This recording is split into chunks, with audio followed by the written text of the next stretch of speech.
Bonne année, maman. Maintenant, partez d'ici. Ces mots-là, je les ai entendus un soir de janvier 2025, devant une porte close, dans un immeuble haussmannien du 16e arrondissement de Paris. La voix était celle de mon fils, le froid était celui de l'hiver, et moi, je n'avais nulle part où aller. Je m'appelle Rosamonde de Montclair. J'ai 60 ans aujourd'hui, et voici l'histoire que j'ai gardée pour moi pendant trop longtemps. Certaines douleurs ne font pas de bruit. Elles entrent par la poitrine, descendent jusqu'aux jambes, et vous laissent debout, tremblante, devant une porte fermée. Ce soir-là, j'ai compris qu'une phrase peut détruire toute une vie, ou du moins, ce que l'on croyait être une vie. Il était 19h30, le hall sentait l'encaustique et le bois ciré. Les miroirs dorés reflétaient mon visage fatigué, mes cheveux gris que je n'avais pas eu le temps de recoiffer après le train. J'avais voyagé depuis Lyon avec une valise légère, un bouquet de pivoine blanche, les fleurs préférées d'Elmone quand il était petit, et ce foulard en soie bleu nuit que mon défunt mari, Antoine, m'avait offert pour nos 20 ans de mariage. Je le portais toujours autour du cou quand j'avais peur. Ce soir-là, je l'avais noué 2 fois. J'avais prévenu Elmone de ma visite. Enfin, je croyais l'avoir fait. J'avais envoyé un message 3 jours avant Noël. « Mon chéri, je viens te voir pour le nouvel an. J'apporte ta tarte tatin préférée. » Il n'avait pas répondu. Mais Elmone ne répondait plus beaucoup depuis 2 ans. Depuis son mariage avec Mélisande. Mélisande. Ce prénom avait quelque chose de médiéval, de romanesque. La première fois que je l'ai rencontrée, en 2022, elle m'a souri avec une politesse glaciale, comme on sourit à une invitée qu'on n'a pas choisie. Ses cheveux étaient parfaitement lissés, ses ongles d'un rouge sombre. Elle travaillait dans la finance, quelque chose d'important que je n'avais jamais vraiment compris. Elmone la regardait comme un homme regarde une étoile inaccessible. Moi, je la regardais comme une mère regarde une femme qui vient de prendre sa place. Mais je ne voulais pas être cette belle-mère amère, jalouse, possessive. Alors j'avais souri aussi. J'avais dit « Bienvenue dans la famille ». J'avais apporté des macarons de chez La Durée. J'avais posé des questions sur son travail, sur ses parents, sur leurs projets. Elle avait répondu avec des phrases courtes, nettes, efficaces, comme des coups de scalpel. Ce soir de janvier 2025, j'ai sonné à leur porte avec mes pivoines et ma tarte. J'avais mis mon manteau en laine bleu marine, celui que j'avais acheté aux Galeries Lafayette en 2023, quand je m'étais dit qu'il fallait que je m'offre quelque chose de beau, pour une fois. Sous ce manteau, je portais une robe simple, grise, élégante, sans être ostentatoire. J'avais mis du rouge à lèvres, un peu de parfum. Je voulais être une mère dont on est fier. La porte s'est ouverte, mais pas complètement. Juste assez pour laisser passer le visage d'Elmone. Pas de sourire, pas d'embrassade, juste ce regard que je ne lui connaissais pas. Un regard dur, fatigué, absent. « Maman », a-t-il dit, « qu'est-ce que tu fais là ?» Ma gorge s'est serrée. « Je t'avais prévenu, Elmone. Je viens passer le nouvel an avec vous. J'ai apporté ta tarte préférée et je n'ai pas reçu de message. Mais si, je t'ai écrit il y a 2 semaines. Eh bien, je ne l'ai pas vu. Derrière lui, j'ai aperçu l'appartement. Le parquet en chêne massif, le canapé en cuir blanc. Les tableaux modernes au mur. Tout était impeccable, comme dans un magazine. Mélisande était assise près de la fenêtre, un verre de vin blanc à la main. Elle ne s'est pas levée. Elle ne m'a pas regardée. Elle a simplement dit, sans tourner la tête, « Elmone, tu viens ? On doit partir dans 20 minutes. Mon fils a marqué une pause. » Puis il a dit, très doucement, « Maman, ce n'est vraiment pas le bon moment. On a des invitations ce soir, des amis importants. Je ne peux pas t'accueillir comme ça, sans prévenir. Mais, Elmone, j'ai pris le train depuis Lyon. Tu aurais dû appeler avant. Je l'ai fait. Eh bien, manifestement, ça n'a pas fonctionné. » Le silence était épais. J'entendais la respiration d'Elmone. J'entendais le bruit de la circulation en bas, dans la rue. J'entendais mon propre cœur battre contre mes côtes. « Elmone » ai-je murmuré. « S'il te plaît, je ne reste pas longtemps. Juste cette nuit. Demain, je repars. » Il a secoué la tête, lentement, comme un juge qui refuse une grâce. « Maman, je suis désolé, mais c'est non. »« Elmon, bonne année, maman. » Et puis, il a ajouté ces mots que je n'oublierai jamais. « Maintenant, partez d'ici. » La porte s'est refermée. Pas violemment, pas avec un claquement de colère. Non, doucement, proprement, définitivement. Je suis restée là, Dans le couloir, avec mes pivoines qui commençaient à pencher, ma valise qui pesait soudain 100 kilos, et ce foulard en soie bleu nuit qui ne me réchauffait plus du tout. J'ai eu envie de frapper à nouveau, de crier, de pleurer. Mais je ne l'ai pas fait, parce qu'on m'avait appris, depuis toute petite, à garder ma dignité, à ne jamais supplier, à ne jamais mendier l'amour. Alors je suis descendue. J'ai traversé le hall, j'ai poussé la porte vitrée. Et je me suis retrouvée dehors, dans le froid de janvier, sans savoir où aller. Il était 20 heures passées. Les rues de Paris brillaient de 1000 lumières. Les restaurants débordèrent de rires et de champagne. Les gens s'embrassaient pour se souhaiter la bonne année. Et moi, Rosamonde de Montclair, 60 ans, veuve depuis 5 ans, mère d'un fils unique, je marchais seule avec ma valise et mes fleurs fanées, cherchant un endroit où m'asseoir. J'ai trouvé un square, un petit parc avec des bancs en fer forgé et des réverbères anciens. Il n'y avait personne, juste les arbres nus, le vent glacé et une fontaine éteinte au centre. Je me suis assise sur le premier banc, j'ai posé ma valise à côté de moi, j'ai gardé les pivoines sur mes genoux. C'est là que je l'ai vue, une vieille dame, très vieille, peut-être 75 ans, peut-être plus. Elle était assise sur le banc d'en face, recroquevillée sur elle-même, tremblante. Ses cheveux blancs étaient dénoués. Elle portait une robe noire usée, sans manteau, et ses pieds étaient nus, dans ce froid de janvier. Pieds nus. J'ai senti quelque chose se briser en moi, quelque chose de différent.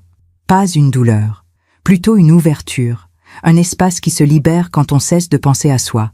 Je me suis levée, j'ai traversé le square, et sans un mot, j'ai retiré mon manteau bleu marine, celui des Galeries Lafayette, celui que j'aimais tant, et je l'ai posé sur ses épaules. Elle a levé les yeux vers moi, des yeux clairs, presque transparents. « Merci », a-t-elle murmuré. J'ai regardé ses pieds nus, puis mes propres chaussures, des escarpins noirs, confortables, en cuir souple.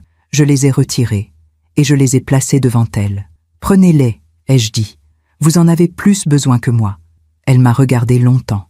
Puis elle a souri, un sourire étrange, doux, presque amusé. « Vous venez de réussir le test », a-t-elle dit. Je n'ai pas compris. J'ai froncé les sourcils. Quel test? Mais elle n'a pas répondu tout de suite. Elle s'est contentée de sourire encore. Et puis, comme dans un rêve, une Mercedes noire s'est arrêtée devant nous. Une voiture luxueuse, silencieuse, aux vitres teintées. Un chauffeur en est sorti. Il a ouvert la portière arrière, et la vieille dame s'est levée.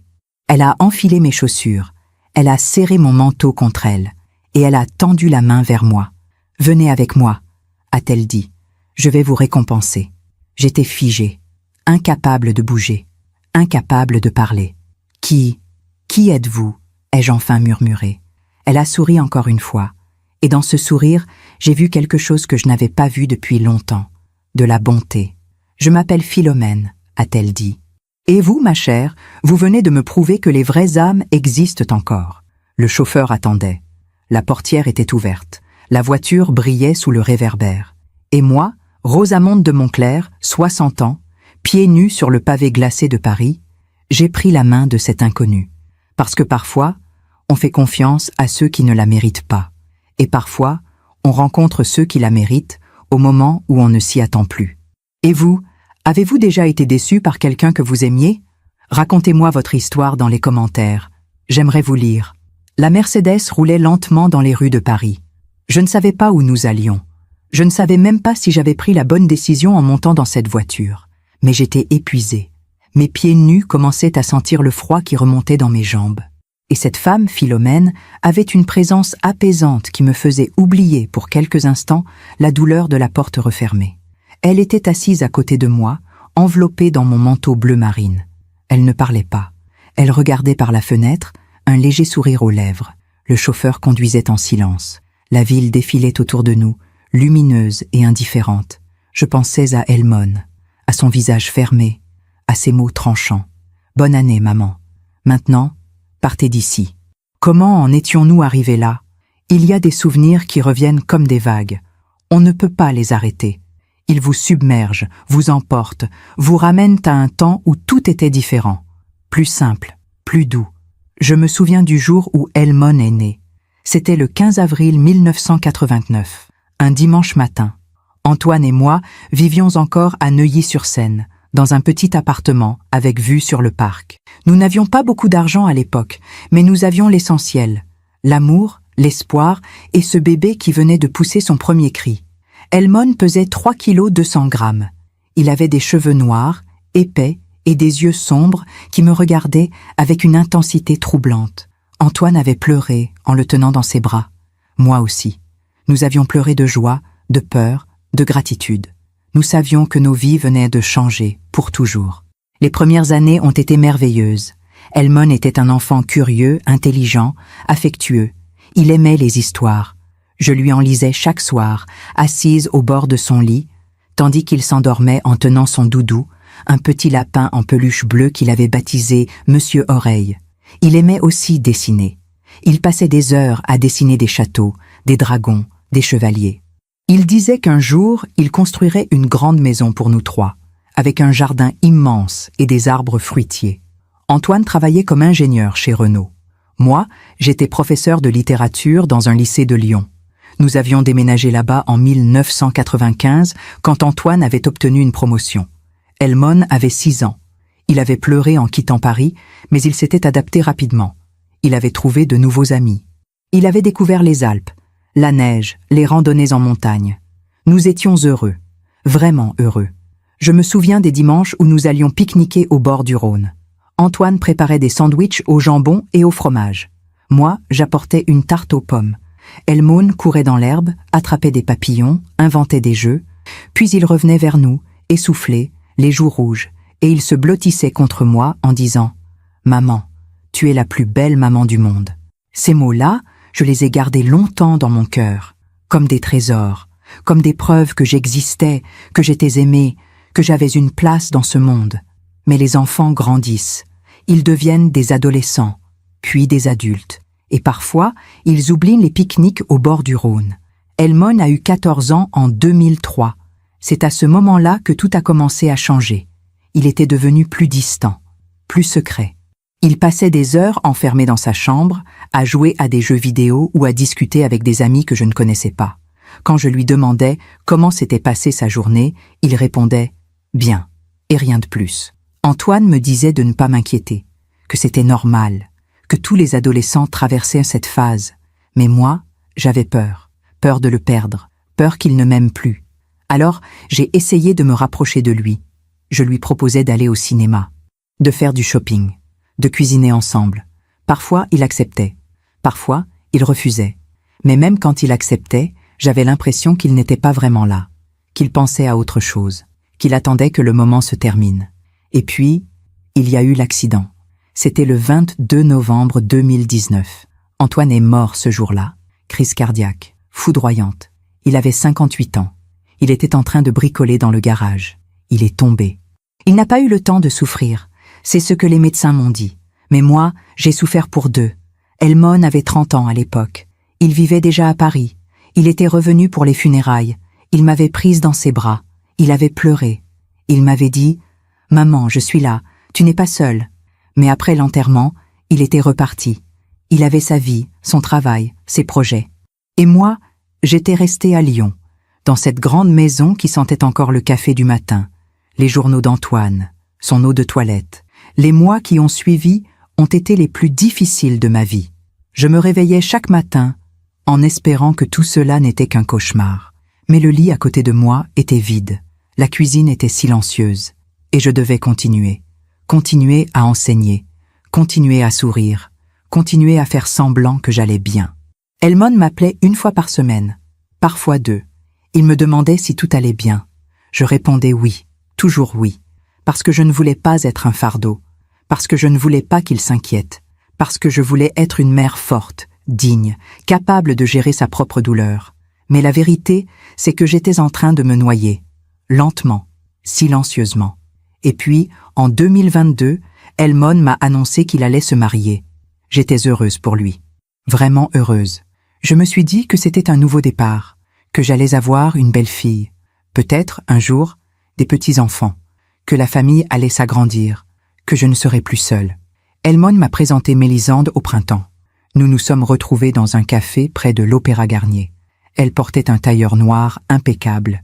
Ses cheveux étaient tirés en arrière. Ses lèvres étaient d'un rouge sombre, parfaitement dessiné. Elle m'a tendu la main avec un sourire poli. « Enchantée, Rosamonde. Elmone m'a beaucoup parlé de vous. Je lui ai rendu son sourire. J'ai serré sa main. Elle était froide, sèche, comme une poignée de porte. Moi aussi, j'ai hâte de mieux vous connaître, ai-je dit. Nous avons commandé du thé. Nous avons parlé de choses banales. Le temps, les projets de mariage, le choix de la robe. Mélisande répondait avec précision, mais sans chaleur, comme si elle récitait un texte appris par cœur. Elmond, lui, la regardait avec adoration. Il buvait ses paroles. Il riait à ses remarques. Il semblait hypnotisé. À un moment, j'ai dit « Elmond m'a dit que vous travaillez dans la finance ?»« Oui, je suis directrice de portefeuille chez Rothschild & Co. C'est impressionnant. C'est exigeant surtout. Mais j'aime ce que je fais. Et vous avez de la famille à Paris ?» Elle a marqué une pause. Puis elle a dit d'un ton neutre « Mes parents sont décédés quand j'avais 20 ans. Je n'ai pas de frère ni de sœur. Je suis seule. » J'ai senti une pointe de compassion. Je suis désolée. Elle a haussé les épaules. C'est la vie. On apprend à se débrouiller. Elmone a posé sa main sur la sienne. Maintenant, elle a une famille, la nôtre. Mélisande a souri. Mais ce sourire ne montait pas jusqu'à ses yeux. Le mariage a eu lieu le 10 septembre 2022. Une cérémonie élégante, sobre, dans une mairie du 7e arrondissement. Puis un dîner dans un restaurant chic près de la Tour Eiffel. Il y avait une 50aine d'invités. La plupart étaient des collègues de Mélisande, quelques amis d'Elmone. Et moi, j'avais mis ma plus belle robe, une robe en soie bordeaux que j'avais achetée spécialement pour l'occasion. J'avais noué mon foulard bleu nuit autour de mon cou, pour me sentir proche d'Antoine, pour sentir qu'il était là, avec moi, en esprit. Pendant le dîner, j'ai observé Mélisande. Elle était parfaite, souriante, charmante. Elle saluait chaque invité avec grâce. Elle riait aux plaisanteries. Elle posait pour les photos. Mais quand personne ne la regardait, son visage redevenait neutre, froid, calculateur. À un moment, elle s'est approchée de moi. « Rosamonde, j'espère que vous passez une belle soirée. »« Oui, merci. Tout est magnifique. » Elle a hoché la tête. « Je voulais vous dire, Elmone et moi allons beaucoup voyager dans les mois qui viennent, pour mon travail. Vous comprenez, j'imagine ? Bien sûr. Donc, si vous voulez venir nous voir, il vaudrait mieux prévenir longtemps à l'avance. » J'ai souri. Mais j'avais compris le message. Ne venez pas sans invitation. Elmone est venue m'embrasser à la fin de la soirée. Il sentait le champagne et le bonheur. « Maman, merci d'être là. Ça compte beaucoup pour moi. Je serai toujours là, mon chéri. » Il m'a serré dans ses bras, fort, comme quand il était petit. Et pendant quelques secondes, j'ai retrouvé mon fils, mon Elmond, celui qui m'aimait. Mais ensuite, il est reparti vers Mélisande. Elle lui a pris la main. Elle m'a regardé par-dessus son épaule. Et dans ce regard, j'ai vu quelque chose que je n'avais jamais vu auparavant. De la possession. La Mercedes s'est arrêtée devant un immeuble du 8e arrondissement. Un immeuble ancien, majestueux, avec des balcons en fer forgé et des portes sculptées. Le chauffeur a ouvert la portière. Philomène est descendue la première. Elle s'est retournée vers moi. « Venez, ma chère. Vous êtes chez vous maintenant. » Je suis sortie de la voiture. Mes pieds nus touchèrent le trottoir froid. Je regardais cette femme, cette inconnue qui m'offrait un refuge alors que mon propre fils m'avait chassé.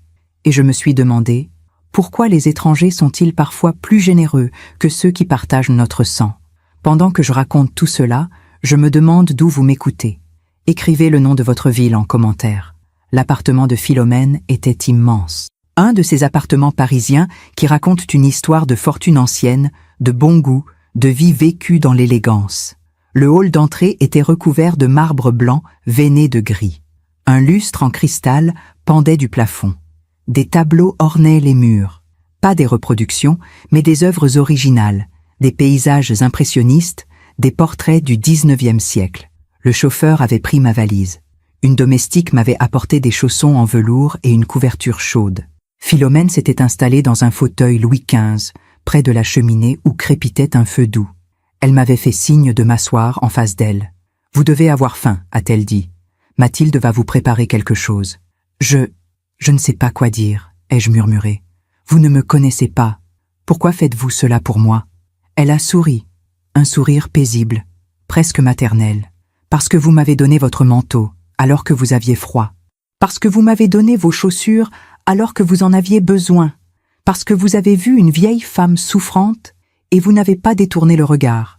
C'est rare de nos jours. Mais je sais ce que c'est que d'être seule, Rosamonde. Je sais ce que c'est que d'être rejetée par ceux qu'on aime. Alors ce soir, vous restez ici. Demain, nous parlerons. Mais ce soir, vous êtes en sécurité. J'ai senti les larmes monter, mais je les ai retenues. J'avais trop pleuré déjà. Trop pleuré pour un fils qui ne me voyait plus. Mathilde m'a apporté un plateau avec une soupe à l'oignon, du pain frais, du fromage et un verre de vin rouge. J'ai mangé lentement, en silence. Philomène me regardait avec bienveillance, sans poser de questions. C'était apaisant, réconfortant. Après le dîner, elle m'a conduite à une chambre d'amis. Une chambre spacieuse, avec un lit à baldaquin, des rideaux en soie et une vue sur les toits de Paris. Il y avait une salle de bain attenante, avec une baignoire ancienne et des serviettes moelleuses. Reposez-vous, ma chère. Demain est un autre jour. Elle a refermé la porte doucement. Je me suis assise sur le lit. J'ai regardé autour de moi. Tout était beau, tout était calme. Mais mon cœur, lui, était en morceaux. J'ai pensé à Elmone, à son visage fermé, à sa voix dure. « Bonne année, maman. Maintenant, partez d'ici. » Comment en étions-nous arrivés là? Quand exactement avais-je perdu mon fils? Je me suis souvenu du premier signe. Ce petit détail qui, sur le moment, m'avait semblé anodin, mais qui, rétrospectivement, marquait le début de tout. C'était au printemps 2023, 1 an après le mariage. Elmone m'avait invité à Paris pour mon anniversaire. J'avais eu 58 ans le 12 mars. Il m'avait dit au téléphone « Viens passer le week-end avec nous. On ira au restaurant. On célébrera ensemble. » J'étais si heureuse. Depuis le mariage, je ne les avais vus que 2 fois. Une fois à Noël 2022 et une fois en août, quand ils étaient passés par Lyon pour un court séjour. À chaque fois, Mélisande avait été polie, mais distante. Elle parlait peu, elle souriait rarement, et Elmone semblait constamment occupée, pressée, ailleurs. Mais là, pour mon anniversaire, j'avais espéré que ce serait différent, que nous pourrions passer du temps ensemble, parler, rire, retrouver cette complicité que nous avions eue autrefois. Je suis arrivée le vendredi soir, le 10 mars 2023. Elmone était venu me chercher à la gare de Lyon. Il m'avait embrassé rapidement, avait pris ma valise et nous étions montés dans sa voiture. Une Audi noire, neuve, élégante. Un cadeau de Mélisande pour leur premier anniversaire de mariage, m'avait-il expliqué. « Comment vas-tu, maman ?»« Bien, mon chéri. Et toi ? Le travail ? Intense. Mais ça va. Et Mélisande ? Elle va bien ? Elle travaille beaucoup aussi. » Nous avions roulé en silence pendant quelques minutes. Puis j'avais dit « J'ai hâte de passer ce week-end avec vous. Ça fait longtemps. » Il avait hoché la tête, mais il n'avait rien ajouté. Quand nous sommes arrivés à l'appartement, Mélisande était là. Elle portait un tailleur pantalon gris, impeccable. Ses cheveux étaient attachés en chignon. Elle m'a salué d'un bref sourire. « Bonsoir, Rosamonde. Bon anniversaire. »« Merci, Mélisande. C'est gentil de m'accueillir. Nous avons réservé une table demain soir dans un restaurant japonais. J'espère que vous aimez le sushi. »« Oui, beaucoup. »« Parfait. En attendant, installez-vous. Elmone va vous montrer votre chambre. » Elle avait dit « votre chambre » avec une légère insistance, comme pour bien marquer que j'étais une invitée, pas de la famille. Une invitée. La chambre était jolie, mais petite. Un lit simple, une commode, une fenêtre donnant sur une cour intérieure. Rien à voir avec les pièces spacieuses et lumineuses du reste de l'appartement. J'avais compris le message, mais je n'avais rien dit. J'avais souri. J'avais dit merci. Le lendemain, samedi, nous avions passé la journée ensemble. Enfin, pas vraiment ensemble. Mélisande avait dû aller travailler quelques heures. Elmone avait des courses à faire. Moi, j'étais restée dans l'appartement, à lire, à regarder par la fenêtre, à attendre. Le soir, nous sommes allés au restaurant. Un endroit chic, minimaliste, où chaque assiette ressemblait à une œuvre d'art. Nous avons commandé du saké, des sushis, des tempura. Mélisande parlait de son travail, de ses clients, de ses objectifs de carrière. Elmone l'écoutait avec admiration. Moi, j'essayais de participer à la conversation, mais je me sentais invisible, comme un meuble. À un moment, j'ai dit « Elmone, tu te souviens quand tu étais petit et que nous allions pique-niquer au bord du Rhône ?» Il a souri, mais c'était un sourire vague, distrait. « Oui, vaguement. Tu adorais courir dans l'herbe. Tu disais que tu voulais construire une grande maison pour nous. » Mélisande a levé les yeux vers moi. Un regard froid, presque agacé. C'est mignon, les souvenirs d'enfance. Mais Elmon a bien grandi depuis. J'ai senti une gifle invisible. Je n'ai rien répondu. J'ai baissé les yeux vers mon assiette. Elmon n'a rien dit non plus. Il a continué à manger, comme si de rien n'était.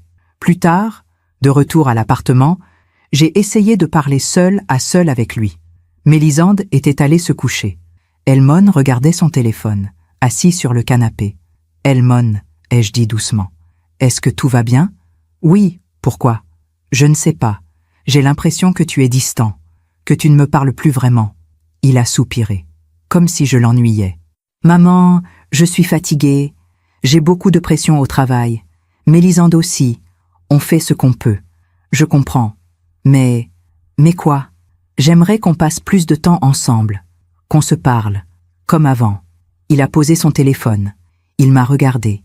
Et dans ce regard, j'ai vu quelque chose qui m'a glacé le sang. De l'impatience. « Maman, je ne suis plus un enfant. J'ai ma vie, ma femme, mes responsabilités. Tu ne peux pas attendre de moi que je sois toujours disponible pour toi. Je ne demande pas ça. Je demande juste, quoi ? Que je t'appelle tous les jours ? Que je vienne te voir chaque week-end ? Je n'ai pas le temps. » Ces mots étaient durs, tranchants, comme des coups de couteau. « Elmon, je ne veux pas être un fardeau. Je veux juste rester proche de toi. » Il a détourné le regard. « Écoute, on fait ce qu'on peut. Mais il faut que tu comprennes que les choses ont changé. J'ai une nouvelle vie maintenant. Une nouvelle vie. Sans moi. » Je suis retournée dans ma petite chambre. J'ai fermé la porte. Et j'ai pleuré en silence, le visage enfoui dans l'oreiller, pour qu'on ne m'entende pas. Le lendemain matin, dimanche, je suis repartie à Lyon. Elmon m'a raccompagnée à la gare. Nous avons à peine parlé pendant le trajet. Avant de descendre de la voiture, je lui ai dit « Je t'aime, mon chéri ». Il a hoché la tête. « Moi aussi, maman ». Mais ses yeux ne disaient pas la même chose. Les mois suivants, nos échanges sont devenus de plus en plus rares. Il ne répondait plus à mes messages. Il ne décrochait plus quand je l'appelais. Quand je réussissais enfin à lui parler, il était pressé, distrait, froid. À l'été 2023, je lui ai proposé de venir passer une semaine à Lyon. Il a refusé. Trop de travail, trop d'engagement, trop de tout. À l'automne, je lui ai demandé s'il venait pour Noël. Il a dit qu'ils avaient prévu de partir aux Maldives. Mélisande avait réservé un resort de luxe. C'était leur cadeau mutuel. Et moi, ai-je demandé, je passe Noël seule ? Maman, tu peux inviter des amis ou rejoindre des voisins. Tu n'es pas obligée d'être seule. Mais je l'étais. J'étais seule. Complètement seule. Noël 2023 a été le pire de ma vie. Pire encore que celui qui avait suivi la mort d'Antoine. Parce qu'au moins, après la mort d'Antoine, Elmon m'avait appelé. Il m'avait dit qu'il pensait à moi. Il m'avait envoyé des fleurs. Mais ce Noël-là, rien. Pas un message. Pas un appel. Juste le silence. Je me suis surprise à regarder mon téléphone toutes les heures, espérant voir son nom s'afficher. Mais rien ne venait. Le 26 décembre, j'ai craqué. Je lui ai envoyé un long message. Je lui ai dit combien je me sentais seule, combien je l'aimais, combien je voulais qu'on se rapproche à nouveau. Je lui ai dit que je ne comprenais pas ce qui s'était passé entre nous, mais que j'étais prête à faire des efforts, à changer, à être la mère dont il avait besoin. Il a répondu 2 jours plus tard. Un message court, sec. « Maman, arrête de dramatiser. Tout va bien. On se voit bientôt. Bonne année. Bonne année. » Ces mots-là, je les ai relus des dizaines de fois. Ils me semblaient creux, vides, comme une formule de politesse qu'on envoie à un collègue qu'on connaît à peine. Et puis, janvier 2024 est arrivé. J'avais pris ma retraite en décembre 2023, après 35 ans d'enseignement. J'avais pensé que ce serait libérateur, que j'aurais enfin du temps pour moi, pour voyager, pour lire, pour vivre. Mais au lieu de cela, je me suis retrouvée avec un vide immense. Un vide que rien ne pouvait remplir. Pas les livres, pas les promenades, pas les dîners avec les quelques amis qui me restaient. Je pensais à Elmon constamment. Je me demandais ce que j'avais fait de mal. Pourquoi il ne m'aimait plus? Pourquoi Mélisande semblait avoir pris toute la place dans son cœur? Un soir de février 2024, je suis tombée sur une photo d'eux sur les réseaux sociaux. Une photo prise aux Maldives. Ils étaient sur une plage, souriants, heureux. Mélisande portait un bikini blanc. Elmon la tenait par la taille. Ils regardaient le coucher de soleil. En légende, Mélisande avait écrit « Paradise with my love ». J'ai regardé cette photo longtemps, trop longtemps, et j'ai compris quelque chose. Je n'existais plus pour lui. Je n'étais qu'un souvenir, une ombre, une obligation qu'on reporte indéfiniment. J'ai fermé mon ordinateur, j'ai pris mon foulard bleu nuit, je l'ai serré contre ma poitrine, et j'ai pleuré. Encore. Les mois ont passé. Printemps, été, automne. Chaque jour ressemblait au précédent. Je vivais dans une sorte de brouillard. Je faisais semblant d'aller bien quand je croisais des connaissances. Mais la nuit, seule dans mon lit, je me posais toujours la même question. Quand exactement ai-je perdu mon fils? Et puis, décembre 2024 est arrivé. J'ai décidé de faire une dernière tentative, une dernière chance de renouer le lien, de me rapprocher de lui. Je lui ai envoyé un message le 15 décembre. Un message simple, direct. « Elmon, je viens te voir pour le nouvel an. J'apporte ta tarte tatin préférée. » Il n'a pas répondu, mais je suis venue quand même, parce que j'espérais, parce que j'aimais, parce que c'est ce que font les mères. Et lui, il a fermé la porte. Je me suis endormie cette nuit-là dans le lit de Philomène, épuisée, brisée, mais étrangement apaisée. Parce que pour la première fois depuis longtemps, quelqu'un m'avait vu, quelqu'un m'avait accueilli, quelqu'un m'avait dit « Vous êtes chez vous ». Et ce quelqu'un n'était pas mon fils. Je me suis réveillée le lendemain matin dans un lit qui n'était pas le mien, dans une ville qui ne m'appartenait pas, avec un sentiment étrange, mélange de honte et de gratitude. Les draps sentaient la lavande. La lumière du jour filtrait à travers les rideaux en soie. J'entendais le bruit lointain de la circulation parisienne, amorti par les doubles vitrages. Pendant quelques secondes, j'ai oublié où j'étais. Puis tout m'est revenu. La porte refermée, le banc glacé, Philomène. Cette femme mystérieuse qui m'avait recueilli comme on recueille un oiseau blessé. On a frappé doucement à la porte. « Madame Rosamonde, c'est Mathilde. Je vous apporte le petit déjeuner. Entrez, s'il vous plaît. » La domestique est entrée avec un plateau. Du café fumant, des croissants encore chauds, de la confiture de fraises, du beurre frais. Elle a posé le tout sur la table près de la fenêtre et m'a souri. « Madame Philomène vous attend dans le salon quand vous serez prête. Prenez votre temps. » « Merci, Mathilde. » Elle est sortie en refermant la porte avec délicatesse. J'ai bu mon café lentement. J'ai regardé Paris par la fenêtre. Les toits gris, les cheminées, les pigeons. Tout était calme, ordonné, élégant, si différent du chaos qui régnait dans mon cœur.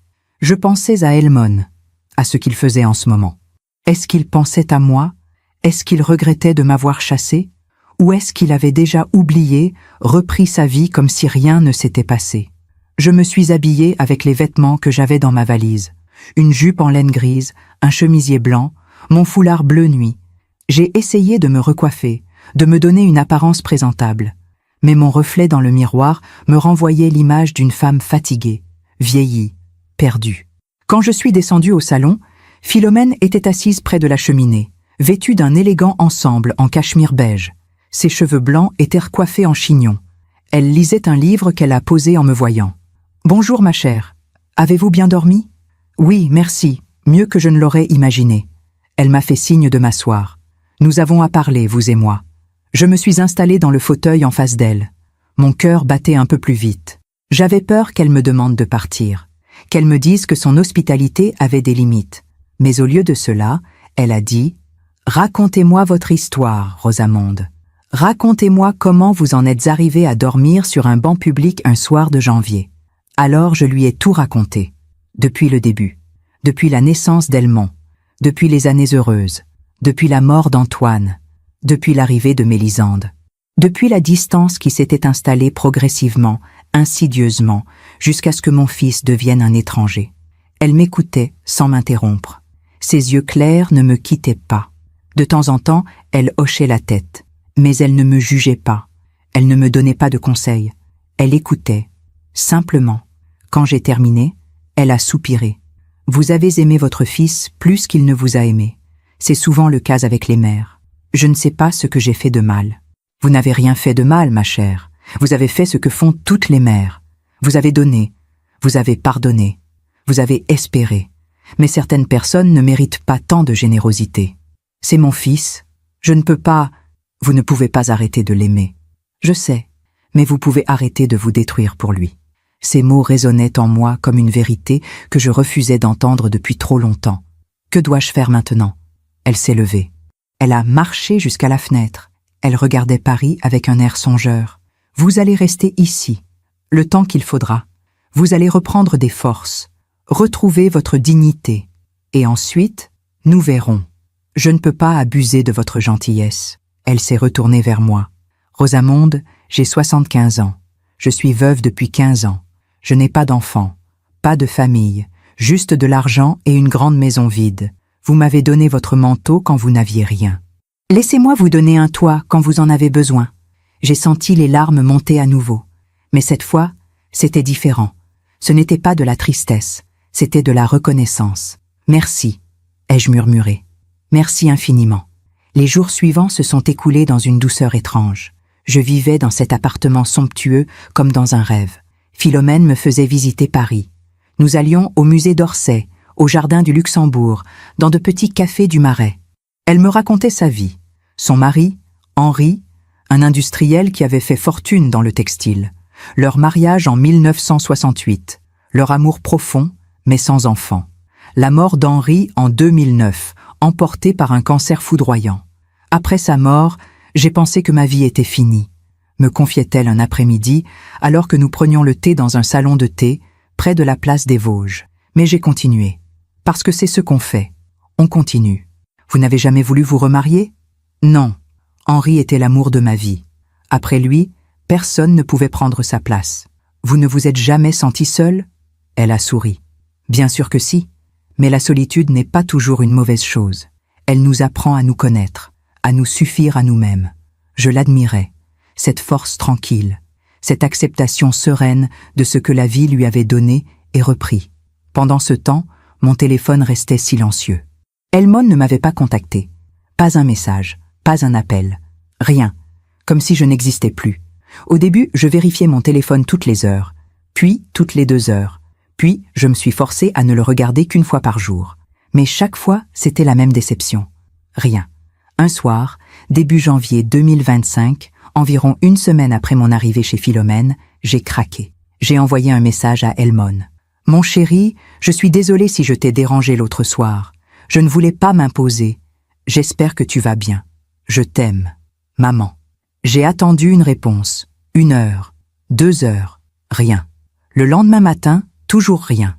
Le surlendemain, enfin, mon téléphone a vibré. Mon cœur a bondi. J'ai ouvert le message. « Tout va bien. Merci. » 4 mots. Froid. Impersonnel. Comme une fin de non-recevoir. J'ai regardé ces 4 mots pendant longtemps. J'ai essayé de les analyser, de trouver une trace d'affection, de regret, de quelque chose. Mais il n'y avait rien. Juste de l'indifférence. Philomène m'a trouvée assise dans le salon, les yeux rouges, le téléphone serré dans la main. Il vous a répondu? Oui. Enfin, on peut appeler ça une réponse. Elle s'est assise à côté de moi. Elle a pris ma main dans la sienne. « Rosamonde, il va falloir que vous acceptiez quelque chose. Votre fils a choisi. Il a choisi sa femme. Il a choisi une vie sans vous. Ce n'est pas juste. Ce n'est pas normal. Mais c'est son choix. Mais comment peut-il faire ça? Comment peut-on abandonner sa mère comme ça? Certaines personnes sont incapables d'aimer au-delà de leurs propres besoins. Votre fils est peut-être devenu l'une d'elles, mais il n'était pas comme ça. Quand il était petit, il était tendre, affectueux, attentionné.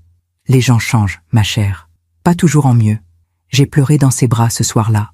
J'ai pleuré toutes les larmes que je retenais depuis des mois, toute la douleur, toute la solitude, tout l'amour non rendu. Et Philomène m'a tenue contre elle en murmurant « Pleurez, ma chère, pleurez autant qu'il le faut. Mais après, vous devrez vous relever. » Les semaines ont passé. Janvier s'est transformé en février. J'étais toujours chez Philomène. Elle ne m'avait jamais demandé de partir. Au contraire, elle semblait heureuse de ma présence. Nous prenions nos repas ensemble. Nous parlions de littérature, de musique, de voyage. Elle me racontait ses souvenirs. Moi, je partageais les miens. Petit à petit, je commençais à me sentir mieux. Pas guéri, mais moins brisé. Comme un os qui se ressoude lentement. Un matin de mi-février, Philomène m'a dit « Rosamonde, j'aimerais vous proposer quelque chose. Oui ? Restez avec moi, pas comme une invitée, comme une compagne, quelqu'un avec qui partager ma vie. Je n'ai plus personne. Vous non plus, apparemment. Nous pourrions nous tenir compagnie. J'ai été surprise, émue, confuse. Philomène, je ne sais pas quoi dire. C'est trop généreux. Ne dites rien maintenant. Réfléchissez. Prenez votre temps. Mais au fond de moi, je savais déjà. Je savais que retourner à Lyon signifiait retourner à la solitude. Retourner à cette grande maison vide où chaque pièce me rappelait Antoine, où chaque silence me rappelait Elmone. Rester à Paris, c'était peut-être commencer une nouvelle vie. Différente, inattendue. Mais une vie quand même. J'ai pensé à mon fils, à ce qu'il penserait si je restais ici. Est-ce qu'il s'en soucierait? Est-ce qu'il me chercherait? Est-ce qu'il réaliserait enfin ce qu'il avait perdu? Mais je me trompais. Je me trompais encore. Parce qu'Elmone ne cherchait rien. Il ne perdait rien. Il m'avait déjà oublié. Je me demande encore si j'ai fait le bon choix. Et vous? Qu'auriez-vous fait à ma place? Mars 2025 est arrivé avec ses premières douceurs printanières. Les arbres de Paris commençaient à bourgeonner. Les terrasses des cafés se remplissaient à nouveau. La ville reprenait vie après l'hiver. Moi aussi, d'une certaine manière, je reprenais vie. J'avais accepté la proposition de Philomène. J'allais rester avec elle. Pas indéfiniment, peut-être. Mais pour l'instant, c'était chez elle que je me sentais le plus en sécurité, le plus accueillie, le plus vivante. Nous avions établi une routine douce et apaisante.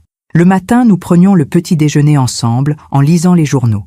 L'après-midi, nous sortions nous promener ou visiter des expositions. Le soir, nous dînions en parlant de tout et de rien. Philomène était devenue plus qu'une bienfaitrice. Elle était devenue une amie, peut-être même la famille que je n'avais plus. Mais Elmone restait présent dans mes pensées, comme une ombre qui refuse de partir, comme une blessure qui ne guérit pas complètement. Je ne lui avais plus écrit depuis ce message pathétique de janvier auquel il avait répondu 4 mots glacials. Je m'étais promis de ne plus supplier, de ne plus mendier son attention. Mais l'envie était toujours là, cette envie terrible de savoir, de comprendre, de trouver une explication à tout cela. Un après-midi du 12 mars 2025, mon anniversaire, 60 ans exactement, j'étais assise dans le bureau de Philomène en train de lire un roman de Colette quand mon téléphone a vibré. Un message d'Elmone. Mon cœur s'est mis à battre plus vite. J'ai ouvert le message avec des mains tremblantes. « Bon anniversaire, maman ». 3 mots, toujours aussi froids, toujours aussi impersonnels. Mais c'était quelque chose. C'était une preuve qu'il se souvenait, qu'il n'avait pas complètement effacé mon existence. J'ai fixé l'écran pendant de longues minutes. Devais-je répondre? Et si oui, que dire? Finalement, j'ai écrit « Merci, mon chéri. J'espère que tu vas bien.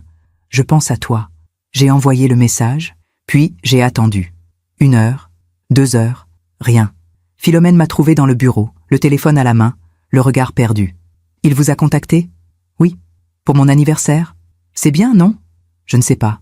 C'est tellement vide.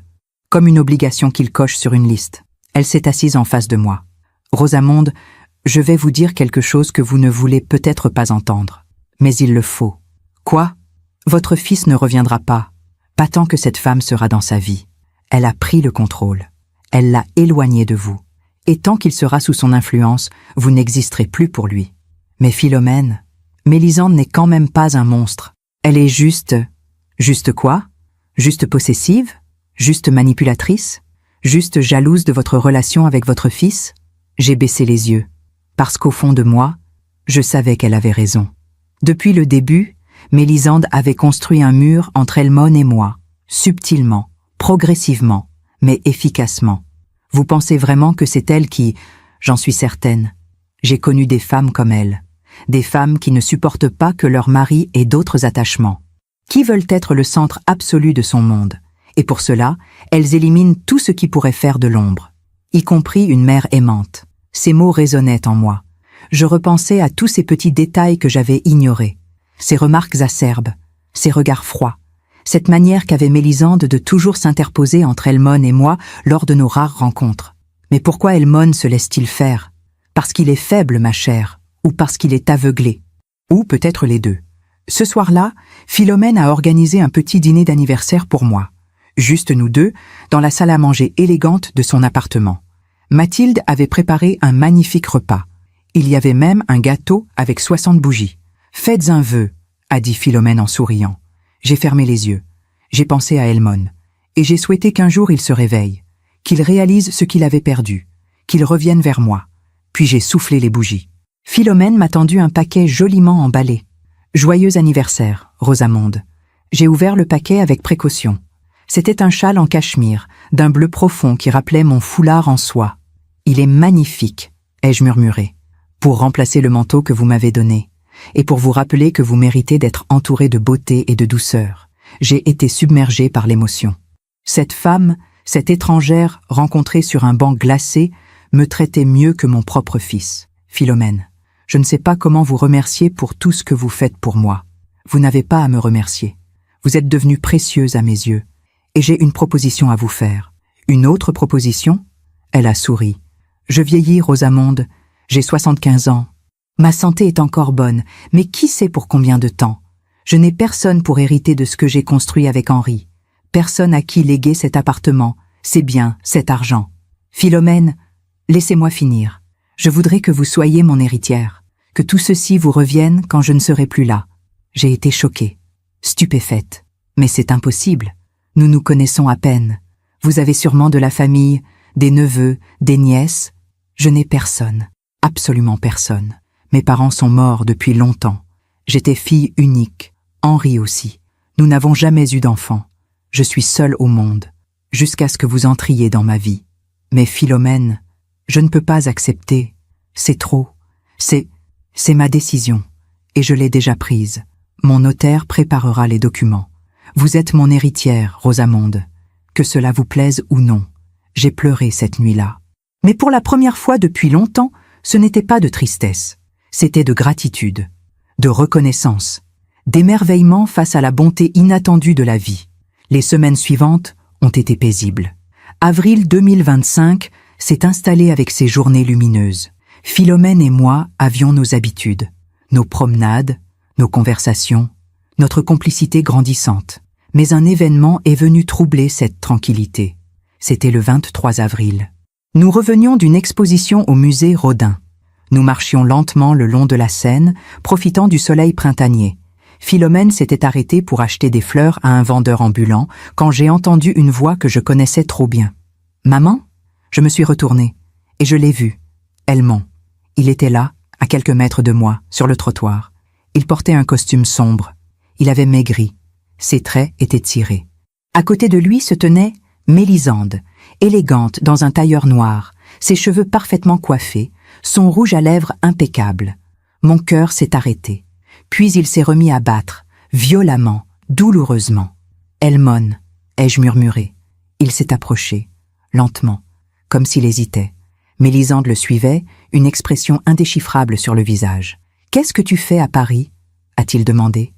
« J'habite ici maintenant. »« Tu habites ici ? Depuis quand ?»« Depuis janvier. » Il a froncé les sourcils. « Depuis janvier ? Mais où ? Avec qui ?» Philomène s'est approchée de nous. Elle tenait son bouquet de tulipes roses. Elle m'a regardé avec inquiétude. « Rosamonde ? Tout va bien ?» Elmon a regardé Philomène. Puis moi, puis Philomène à nouveau. « Qui est cette dame ?» C'est Philomène. Une amie. Je vis chez elle. Mélisande a pris la parole pour la première fois. Sa voix était froide, presque accusatrice. « Vous vivez chez une inconnue ? Mais pourquoi ?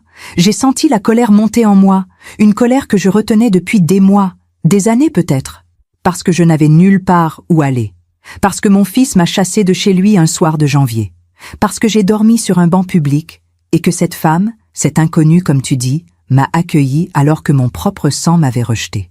Le silence qui a suivi était assourdissant. Elmon est devenu pâle. Il a ouvert la bouche, puis l'a refermée. Mélisande, elle, a souri. Un sourire froid, méprisant. Comme c'est touchant. Une belle histoire de charité chrétienne. Philomène s'est avancée. Elle a regardé Mélisande droit dans les yeux. « Jeune femme, je ne sais pas qui vous êtes, ni ce que vous voulez. Mais je sais reconnaître une personne toxique quand j'en vois une.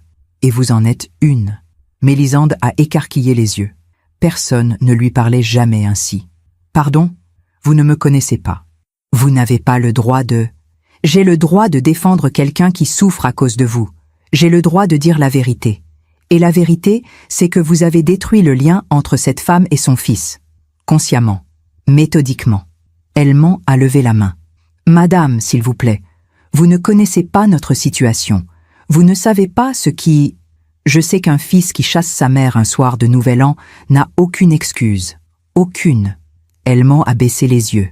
Il semblait mal à l'aise. Honteux peut-être. Mélisande a pris son bras. « Viens, Elmon. On a mieux à faire que de perdre notre temps ici. » Mais Elmon ne bougeait pas. Il me regardait. Vraiment. Pour la première fois depuis longtemps. « Maman, je suis désolée. Je ne savais pas que tu... Que je quoi? Que j'avais dormi dehors? Que j'avais eu froid? Que j'avais pleuré? Je pensais que tu étais retournée à Lyon. Tu ne m'as même pas demandé. Tu ne m'as même pas appelé pour vérifier. » Il a secoué la tête. Comme un homme qui se réveille d'un long sommeil. « Tu as raison. J'aurais dû. Je suis désolée. » Mélisande a tiré sur son bras avec plus de force. « Elmon, on y va. Maintenant. » Et Elmon, faible comme toujours, l'a suivi. Ils se sont éloignés dans la foule parisienne. Lui, courbé, vaincu. Elle, droite, triomphante. Je suis restée là, tremblante, les larmes aux yeux. Philomène m'a prise par l'épaule. « Venez, ma chère, rentrons. » Sur le chemin du retour, elle m'a dit « Vous avez vu son visage ?» Il a réalisé, pas tout, mais une partie. Un jour, il comprendra vraiment. Et ce jour-là, il viendra vous chercher. Mais il sera peut-être trop tard. Je ne savais pas si elle avait raison. Mais une chose était certaine. J'avais vu quelque chose dans les yeux d'Elmon. Quelque chose qui ressemblait à du regret. Et ce regret, aussi tardif soit-il, était le premier signe que tout n'était peut-être pas complètement perdu. Les jours qui ont suivi cette rencontre ont été étranges. Je me sentais à la fois soulagée et troublée. Soulagée d'avoir enfin dit ma vérité. Troublée par le regard d'Elmon. Ce regard qui trahissait quelque chose. Un doute. Une fissure dans la certitude que Mélisande avait bâtie autour de lui. Philomène m'observait avec attention. Elle ne me posait pas de questions. Elle attendait que je sois prête à parler. C'est arrivé un soir de fin avril. Nous étions assises dans le salon, un feu doux crépitant dans la cheminée. J'avais mon châle bleu sur les épaules. Philomène lisait. Moi, je regardais les flammes. « Pensez-vous qu'il reviendra ?» ai-je demandé soudain. Elle a levé les yeux de son livre. « Votre fils ?» Oui. Elle a réfléchi un instant. Je pense qu'il est en train de se réveiller. Mais se réveiller et agir sont deux choses différentes. Cette femme a un pouvoir sur lui. Il faudra qu'il trouve le courage de s'en libérer. Et s'il ne le trouve jamais? Alors vous aurez fait ce que vous deviez faire. Vous aurez dit la vérité. Vous aurez gardé votre dignité. Le reste ne dépend plus de vous. Ces paroles me réconfortaient. Lentement, je commençais à accepter l'idée que je ne pouvais pas sauver Elmon, qu'il devait se sauver lui-même. Mais 2025 est arrivé. Paris était magnifique sous le soleil printanier. Philomène m'a emmenée chez son notaire, Maître Durand, un homme distingué d'une 60aine d'années qui travaillait dans un cabinet du Marais. « Madame de Montclerc », a-t-il dit en me serrant la main, « Madame Beaumont m'a beaucoup parlé de vous. Je suis heureux de vous rencontrer enfin. » Philomène lui a fait signe de nous présenter les documents. « Rosamonde, tout est en ordre. Si je venais à disparaître, vous hériteriez de tout. L'appartement, les placements, les œuvres d'art, tout. Philomène, Non, n'insistez pas, c'est fait. Signez ici, s'il vous plaît. » J'ai signé les papiers avec une main tremblante. Je me sentais à la fois honorée et terrifiée. Terrifiée à l'idée de perdre cette femme qui était devenue si précieuse. En sortant de chez le notaire, Philomène m'a prise par le bras. « Maintenant, vous êtes à l'abri. Quoi qu'il arrive, vous ne dépendrez plus jamais de personne. » Mais ce soir-là, quelque chose s'est passé qui allait tout changer. Mon téléphone a sonné. Un numéro inconnu. J'ai hésité, puis j'ai décroché. « Allô? Madame de Montclerc ?» Une voix masculine, policée, nerveuse. « Oui? Je m'appelle Thomas Renard. Je suis un collègue d'Elmon chez Deloitte. Je ne sais pas si je devrais vous appeler, mais je pense que vous devez savoir quelque chose. Mon cœur s'est accéléré. Que se passe-t-il? Elmon va bien? Physiquement, oui. Mais, écoutez, je ne devrais pas m'en mêler, mais votre fils est mon ami, et je le vois se détruire à petit feu. Que voulez-vous dire? Mélisande. Elle le contrôle complètement. Elle gère son argent, ses contacts, ses sorties. Elle a coupé tous ses liens avec ses anciens amis. Elle l'a isolé. Et depuis quelques semaines, c'est pire. Il semble déprimé, absent. Il ne rit plus jamais. Je sentais ma gorge se serrer. Pourquoi me dites-vous cela? Parce que l'autre jour, il m'a parlé de vous. Il m'a dit qu'il vous avait vu dans la rue, qu'il avait appris que vous aviez dormi dehors à cause de lui. Et depuis, il n'est plus le même. Il culpabilise, mais il ne sait pas comment sortir de cette situation. Monsieur Renard, je ne sais pas quoi faire. Moi non plus. Mais je voulais que vous sachiez que malgré tout, il pense à vous. Il a raccroché. Je suis restée immobile, le téléphone à la main, le cœur battant. Philomène est venue vers moi. Rosamonde? Qui était-ce? Je lui ai tout raconté. Elle a hoché la tête lentement. Voilà, la vérité commence à émerger. Mais elle ne suffira pas. Il faudra qu'il agisse. Les semaines ont passé. Juin est arrivé. Toujours aucune nouvelle d'Elmone. Mais je savais maintenant qu'il pensait à moi, que quelque chose bougeait en lui. Un matin de mi-juin, Philomène m'a dit « Rosamonde, j'ai quelque chose à vous avouer. » Quoi donc? Ce soir où je vous ai rencontré sur ce banc, ce n'était pas un hasard. J'ai froncé les sourcils.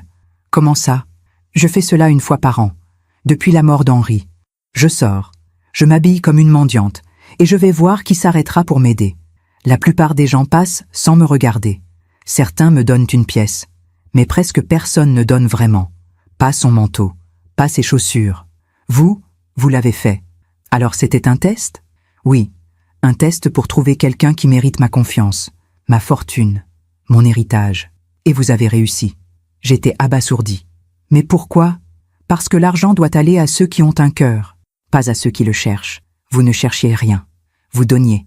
C'est pour cela que vous méritez tout. Je l'ai regardée longtemps, cette femme extraordinaire qui avait transformé ma vie. Merci, Philomène. Pour tout. Elle a souri. C'est moi qui vous remercie. Vous m'avez redonné un sens, une famille, un but. Ce soir-là, nous avons dîné en parlant de l'avenir, de voyages que nous ferions ensemble, de livres que nous lirions, de la vie qui continuait, malgré tout. Et pour la première fois depuis longtemps, j'ai senti quelque chose ressembler à de l'espoir.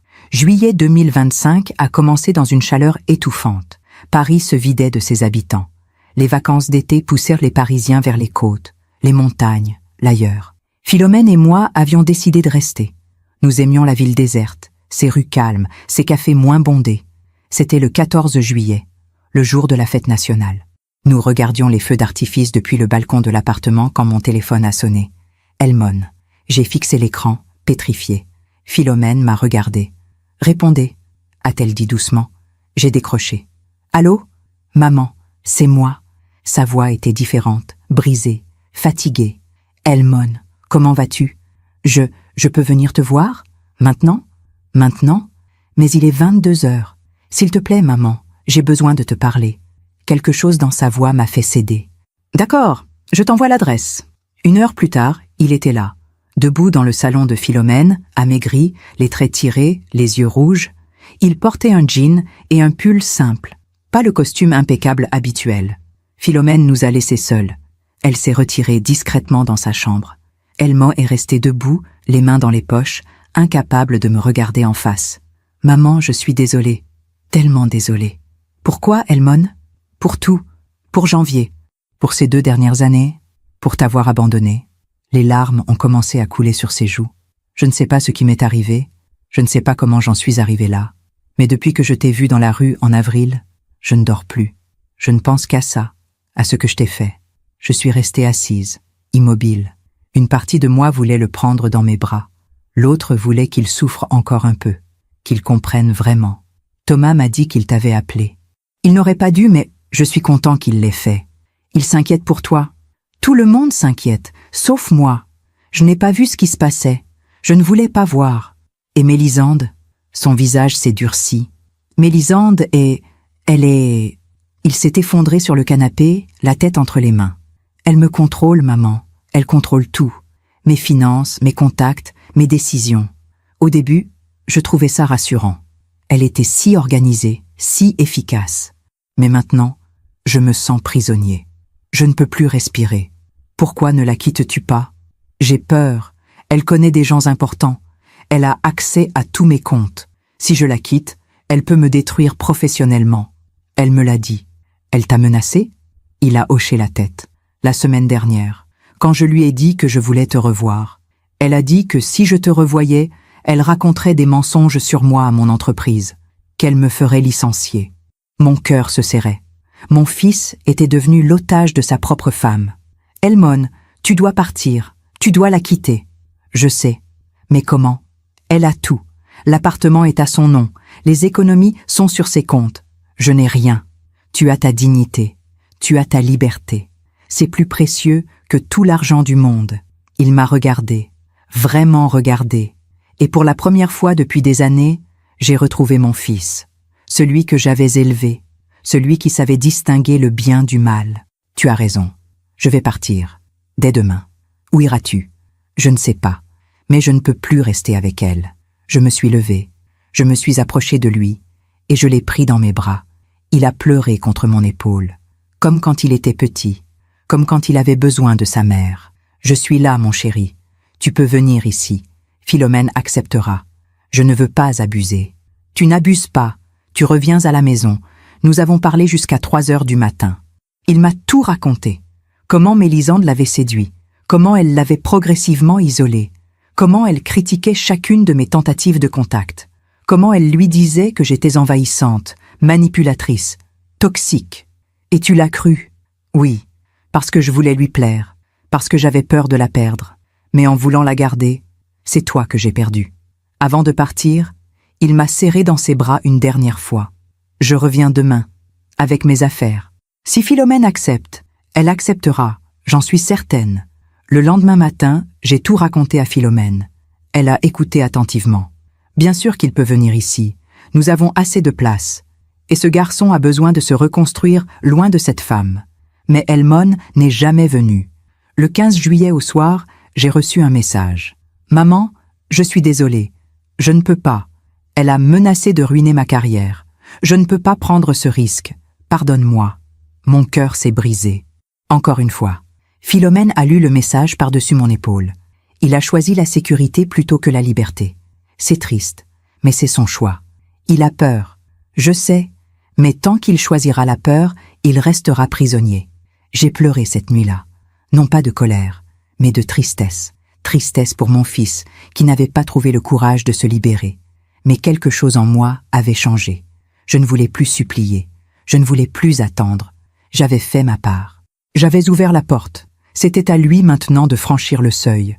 Et s'il ne le faisait jamais, je survivrais. Parce que j'avais appris quelque chose de précieux. On peut aimer quelqu'un et le laisser partir quand même. Août 2025 a été un mois de transformation silencieuse. Après le message d'Elmone, j'ai pris une décision. Je ne l'appellerai plus. Je ne lui écrirai plus. Je ne courais plus après lui. S'il voulait me retrouver, il savait où j'étais. Mais je ne m'en dirai plus son amour. Philomène m'a soutenue dans cette décision. Vous faites ce qui est juste, Rosamonde. Vous lui avez tendu la main. Il l'a refusée. Maintenant, vous devez vivre pour vous. Et c'est ce que j'ai fait. J'ai commencé à donner des cours de littérature bénévole dans une association du Marais. Des jeunes immigrés qui voulaient apprendre le français. Enseigner à nouveau m'a redonné un sens, une utilité, une joie que j'avais oubliée. Philomène m'a inscrite dans un club de lecture où nous rencontrions d'autres femmes cultivées. Nous parlions de Proust, de Colette, de Marguerite Yourcenar. J'ai retrouvé le plaisir de la conversation intellectuelle. Nous avons voyagé aussi. 1 semaine en Normandie, quelques jours en Bourgogne. Des escapades courtes mais précieuses qui me faisaient redécouvrir la beauté du monde. Et lentement, très lentement, je guérissais. Un matin de fin août, Philomène m'a appelé dans son bureau. Elle avait l'air fatiguée, plus pâle que d'habitude. « Rosamonde, il faut que je vous dise quelque chose. Vous allez bien? Vous semblez épuisée. Je suis vieille, ma chère. C'est normal. Philomène, asseyez-vous, s'il vous plaît. » Je me suis assise, inquiète. J'ai été voir mon médecin la semaine dernière, pour des examens de routine. Il y a quelque chose. Au cœur, rien de grave pour l'instant. Mais à mon âge, on ne sait jamais. Mon sang s'est glacé. Non. Vous allez vous soigner. Vous allez... Je vais faire ce qu'il faut, oui. Mais je voulais que vous sachiez. Parce que si quelque chose m'arrive, vous devez être prête. Tout vous reviendra. L'appartement, l'argent, tout. C'est signé. C'est officiel. Philomène, arrêtez. Vous allez vivre encore longtemps. Elle a souri. Ce sourire doux et sage que je connaissais maintenant si bien. Peut-être, peut-être pas. Mais ce que je veux vous dire, c'est ceci. Vous m'avez sauvé autant que je vous ai sauvé. Vous m'avez donné une raison de me lever le matin. Une famille, une fille, en quelque sorte. Et pour cela, je vous serai éternellement reconnaissante. J'ai pleuré. Elle m'a prise dans ses bras. Ne pleurez pas, ma chère. Profitez de chaque jour. C'est tout ce qu'on peut faire. Septembre est arrivé. Philomène suivait son traitement. Elle allait bien. Nous continuions notre vie, nos promenades, nos conversations, notre complicité. Et puis, un matin du 23 septembre, j'ai reçu un appel inattendu. « Madame de Montclair ? Oui, je suis maître Fontaine, avocat. J'ai été contacté par votre fils, Elmon. Il souhaite divorcer de Mélisande, et il vous demande de l'aider. » Mon cœur s'est arrêté. « Il veut divorcer ? » Oui, il a enfin trouvé le courage de partir. Mais il a besoin de soutien. Financier, surtout. Mélisande contrôle tous ses avoirs. Il ne peut pas payer seul les frais d'avocat. Où est-il ? Il a quitté l'appartement il y a 3 jours. Il habite chez son ami Thomas pour l'instant. Il n'a presque rien emporté. Juste quelques vêtements. Je veux le voir. Il souhaite vous voir aussi. Pouvez-vous venir cet après-midi à mon cabinet ? J'y suis allé. Philomène m'a accompagné. Elmon était là, dans le bureau de l'avocat, assis sur une chaise, les épaules voûtées, les traits marqués. Mais ses yeux étaient différents, plus clairs, plus libres. Quand il m'a vu, il s'est levé. Il a fait un pas vers moi. Puis, il s'est arrêté. « Maman, pardon d'avoir attendu si longtemps. » Je me suis approchée. J'ai pris ses mains dans les miennes. « Tu es là maintenant. C'est ce qui compte. » Il a pleuré. Longtemps. Puis il m'a tout raconté. Comment il était parti un matin pendant que Mélisande était au travail. Comment elle l'avait appelé 50 fois. Comment elle avait menacé, supplié, hurlé. Comment il avait tenu bon cette fois. Je ne retournerai pas avec elle. Jamais. Même si je perds tout. Philomène s'est avancée. Vous ne perdrez pas tout, jeune homme. Votre mère et moi allons vous aider. Financièrement. Émotionnellement. Vous allez vous reconstruire. Elmon l'a regardée avec gratitude. Merci, madame. Merci pour tout ce que vous avez fait pour ma mère. C'est elle qui a tout fait. Moi, je n'ai fait que reconnaître sa valeur. Les semaines suivantes ont été intenses. Le divorce a été lancé. Mélisande s'est battue. Elle a menacé. Elle a menti. Elle a essayé de salir Elmon auprès de ses employeurs. Mais Elmon a tenu bon, avec mon soutien, avec celui de Philomène, avec celui de Thomas et de quelques autres amis qu'il avait retrouvés. En octobre, il est venu habiter chez Philomène, dans une chambre d'amis. Nous vivions ensemble, une nouvelle famille, différente, mais réelle. Et un soir, assis à table tous les 3, Elmon m'a dit « Maman, je sais que je ne peux pas effacer ce que j'ai fait, mais je vais passer le reste de ma vie à essayer de me rattraper. » J'ai posé ma main sur la sienne. « Tu es déjà en train de le faire. » Philomène a levé son verre. « Au courage et au nouveau départ. » Nous avons trinqué. Et dans ce moment simple, j'ai compris quelque chose. Le pardon n'efface pas la douleur, mais il permet de continuer à vivre. Novembre 2025 a apporté les premières pluies d'automne. Paris brillait sous les réverbères mouillés. Elmon vivait avec nous depuis 1 mois. Il allait mieux, beaucoup mieux. Le divorce avançait, lentement, mais sûrement. Et puis, un matin du 10 novembre, Thomas a appelé Elmon. « Tu ne vas pas me croire. Mélisande a été licenciée. » Quoi ? Elle a été prise en flagrant délit de détournement de fonds. Des transferts frauduleux sur des comptes personnels. La direction de Rothschild l'a virée immédiatement. Il y aura probablement des poursuites judiciaires. Elmon est resté silencieux. Puis il m'a regardé. « Maman, Mélisande a perdu son travail.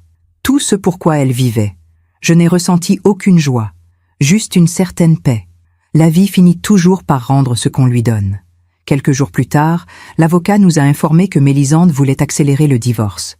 Elle avait besoin d'argent rapidement. Elle acceptait de restituer la moitié des biens d'Elmon sans contestation. Elle a perdu son pouvoir, a dit Philomène. Quand on construit sa vie sur la manipulation, tout s'effondre au premier coup de vent. En décembre, le divorce a été prononcé. Elmon était libre, vraiment libre. Un soir de fin décembre, nous étions tous les 3 dans le salon. Le sapin de Noël scintillait dans un coin. Dehors, la neige tombait doucement. Thomas m'a dit qu'il avait croisé Mélisande hier, a murmuré Elmon. Dans le métro. Elle était seule. Elle avait l'air perdue, vieillie, brisée. Tu as de la peine pour elle ? Il a réfléchi. Un peu, mais surtout, j'ai de la pitié. Elle a tout eu. et elle a tout perdu parce qu'elle ne savait pas s'aimer. Philomène a hoché la tête. C'est la plus grande des solitudes, celle qu'on se crée soi-même. Nous avons célébré Noël ensemble, un vrai Noël, avec des rires, des cadeaux, de la chaleur. Elmone m'a offert un nouveau foulard, en soie bleu nuit, comme celui d'Antoine, pour remplacer l'ancien, pour un nouveau départ. J'ai pleuré, mais cette fois de joie. La vie avait rendu justice, pas par vengeance, pas par cruauté, mais par l'ordre naturel des choses. Ceux qui donnent reçoivent, ceux qui prennent perdent. Toujours. Janvier 2025 s'est terminé exactement 1 an après cette nuit glacée où mon fils m'avait chassé. Aujourd'hui, je suis assise dans le salon de Philomène. Enfin, notre salon maintenant. Elmone lit près de la fenêtre. Philomène brode tranquillement dans son fauteuil. Le feu crépite doucement. Nous sommes une famille, pas celle que j'avais imaginée, mais une vraie famille quand même. Le divorce d'Elmone est finalisé. Il a retrouvé du travail dans une autre entreprise. Il recommence sa vie, lentement, humblement. Philomène va bien. Son cœur tient bon. Nous prenons soin l'une de l'autre. Et moi, j'ai 60 ans. J'ai perdu un mari. J'ai failli perdre un fils. Mais j'ai trouvé quelque chose de plus précieux encore, ma dignité. L'autre jour, j'ai croisé une jeune femme qui pleurait sur un banc. Son mari venait de la quitter. Je me suis assise à côté d'elle. Je lui ai donné mon châle. Et je lui ai dit, « Un jour, vous comprendrez que certaines pertes sont des libérations. » Elle m'a regardé avec des yeux surpris. « Comment savez-vous ? Parce que j'ai vécu ce que vous vivez. Et j'ai survécu. Vous survivrez aussi. » Avant de partir, elle m'a serré dans ses bras, comme on serre une mère, une sœur, une amie. Et j'ai compris que ma douleur avait un sens. Elle me permettait d'aider les autres. Ce soir, en regardant Elmone et Philomène, je pense à toutes ces femmes qui m'écoutent, peut-être. Toutes ces femmes qui ont été rejetées, trahies, abandonnées. Je veux leur dire ceci. Vous n'êtes pas seules. Vous n'êtes pas folles. Vous n'êtes pas responsables de la cruauté des autres. La vie finit toujours par rendre justice. Pas toujours de la manière qu'on attend. Pas toujours quand on le souhaite. Mais elle le fait. Et quand tout semble perdu, regardez autour de vous. Parfois, les anges portent des cheveux blancs et vous attendent sur un banc glacé. Merci de m'avoir écouté jusqu'au bout. Si cette histoire a touché votre cœur, abonnez-vous et activez la cloche pour entendre d'autres femmes qui ont transformé la douleur en sagesse. Chaque jour, une femme, une leçon de vie. Partagez cette histoire avec quelqu'un que vous aimez. Parfois, une histoire change toute une journée. Que Dieu vous bénisse et à très bientôt.